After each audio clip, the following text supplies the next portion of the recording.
최근에 나온 뉴스 중에 황교안, 우병우 이 두 사람이 세월호를 덮고 감추고 이러는데 굉장히 중요한 역할을 했다는 그런 보도가 나왔어요. 김경일 정장에 대한 과실치사 혐의에 대해서 그걸 적용하지 말아달라고 정말로 집요하게 난리를 쳤다는 거예요. 보도에 표현이 그랬어요. 황교안이 난리를 쳤다고. 수사팀이 도저히 이해를 못할 정도로 난리를 쳤다. 그 당시에 사실 모든 죄를 김경일 정장한테 이제 몰아가려고 했을 때 김경일 정장이 자신을 구명하는 탄원서를 법원에 보내죠. 사실 나는 그때 보고를 했었다.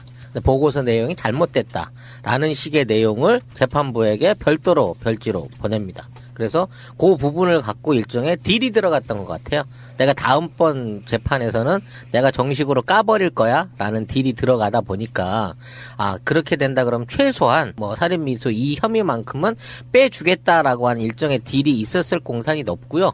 그걸 맞춰주기 위해서 내부적으로 형량을 거래해주는 역할을 위해서 그 당시 황교안이 어느 정도 압력을 행하지 않았을까 싶은 생각은 해보게 됩니다. 내고를 쳤다 이거구나. 그렇죠. 그러니까 이게 2014년 4월에 사건이 터지고 1, 2, 3정장의 과실치사 혐의를 빼달라는 법무부 장관 당시 황교안이 집요하게 압력을 넣었는데 광주지방법원 변찬우가 거부해버린 겁니다. 그냥 기소해버렸어요. 그러니까 그 다음에 15년 1월 정기 인사 때 변찬우를 자청시켜버렸습니다. 그 라인을 전체를. 아니, 난 그래서 말인데요.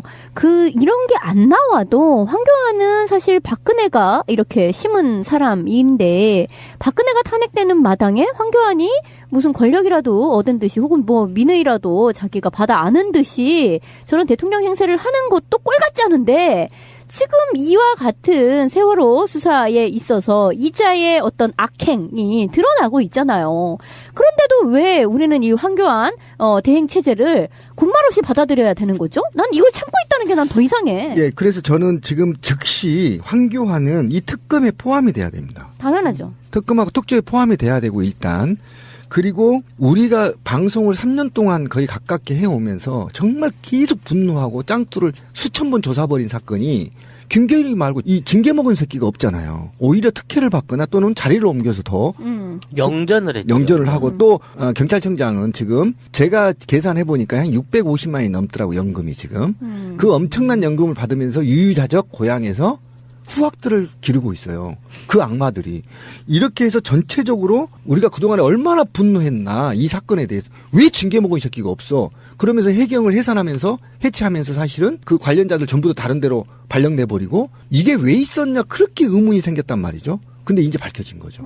법무부 장관 우병우가 직접적 압력을 넣어서 이 사건을 조기 마무리하려는 움직임이 광범위하게 이루어졌다라는 게 밝혀진 겁니다. 그러면 적어도 황교안은요, 지금 즉시 사퇴해야 돼요. 304명의 생명이 죽었던 사건입니다. 진상을 철저하게 밝혀야 할 법무부 장관 입장에서 어떻게 수사를 방해합니까? 공범이야, 재판을 받는 공범. 공범입니다.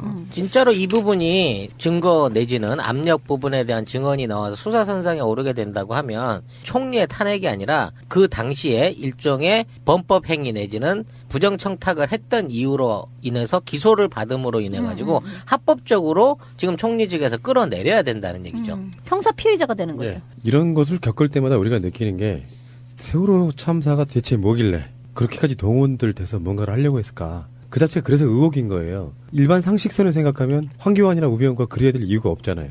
그러니까요. 도대체 그 이유를 모르겠다는 것이고. 최근에 나온 뉴스 중에 황교안, 우병우 이 두 사람이 세월호를 덮고 감추고 이러는데 굉장히 중요한 역할을 했다는 그런 보도가 나왔어요. 김경일 정장에 대한 과실치사 혐의에 대해서 그걸 적용하지 말아달라고 정말로 집요하게 난리를 쳤다는 거예요. 보도에 표현이 그랬어요. 황교안이 난리를 쳤다고. 수사팀이 도저히 이해를 못할 정도로 난리를 쳤다. 그 당시에 사실 모든 죄를 김경일 정장한테 이제 몰아가려고 했을 때 김경일 정장이 자신을 구명하는 탄원서를 법원에 보내죠. 사실 나는 그때 보고를 했었다. 보고서 내용이 잘못됐다라는 식의 내용을 이자의 어떤 악행이 드러나고 있잖아요. 그런데도 왜 우리는 이 황교안 대행 체제를 군말 없이 받아들여야 되는 거죠? 난 이걸 참고 있다는 게 난 더 이상해. 예, 그래서 저는 지금 즉시 황교안은 이 특검에 포함이 돼야 됩니다. 당연하죠. 특검하고 특조에 포함이 돼야 되고 일단 그리고 우리가 방송을 3년 동안 거의 가깝게 해오면서 정말 계속 분노하고 짱투를 수천 번 조사버린 사건이 김경일 말고 이 징계 먹은 새끼가 없잖아요. 오히려 특혜를 받거나 또는 자리를 옮겨서 더 영전을 했죠. 영전을 하고 또 경찰청장은 지금 제가 계산해 보니까 한 650만 원이 넘더라고 연금이 지금. 그 엄청난 연금을 받으면서 유유자적 고향에서 후학들을 기르고 있어요. 그 악마들이.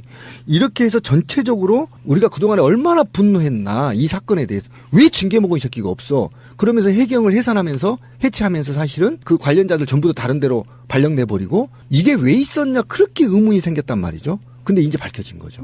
법무부 장관 우병우가 직접적 압력을 넣어서 이 사건을 조기 마무리하려는 움직임이 광범위하게 이루어졌다라는 게 밝혀진 겁니다. 그러면 적어도 황교안은요, 지금 즉시 사퇴해야 돼요. 300장관, 당시 황교안이 집요하게 압력을 넣었는데, 광주지방법원 변찬우가 거부해버린 겁니다. 그냥 기소해버렸어요. 그러니까 그 다음에 15년 1월 정기 인사 때 변찬우를 자청시켜버렸습니다. 그 라인을 전체를. 아니, 난 그래서 말인데요.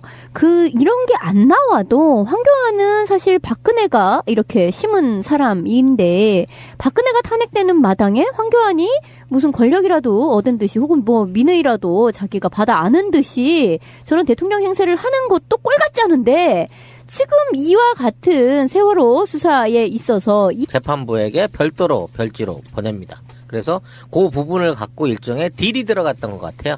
내가 다음번 재판에서는 내가 정식으로 까버릴 거야 라는 딜이 들어가다 보니까 그렇게 된다 그러면 최소한 뭐 살인미수 이 혐의만큼은 빼주겠다라고 하는 일종의 딜이 있었을 공산이 높고요. 그걸 맞춰주기 위해서 내부적으로 형량을 거래해주는 역할을 위해서 그 당시 황교안이 어느 정도 압력을 행하지 않았을까 싶은 생각을 해보게 됩니다. 내고를 쳤다 이거구나. 그렇죠. 그러니까 이게 2014년 4월에 사건이 터지고 1, 2, 3정장에 과실치사 혐의를 빼달라는 법무부